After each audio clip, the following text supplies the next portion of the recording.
Hello guys, ito na yung iba nating kambing na pastol na sa labas dahil marami na ang nag-harvest ng palay, kaya pwede na silang ipastol dito sa labas.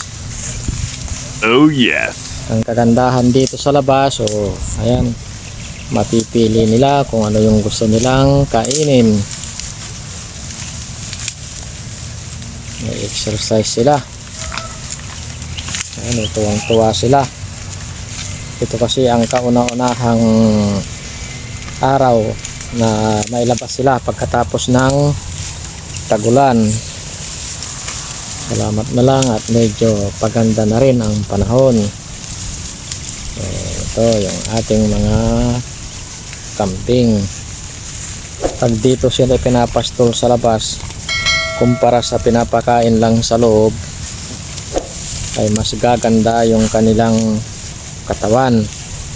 Very good. Taba, pati yung mga balahibo makintab.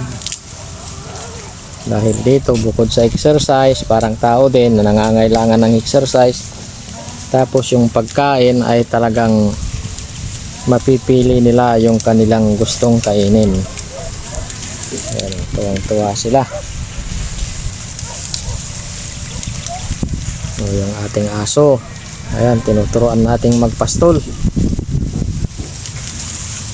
Ayan, so sana kung magustuhan nyo itong ating video ay ugaliing mag-subscribe at pindutin ang ating bell button para lagi kayong updated sa ating mga videos.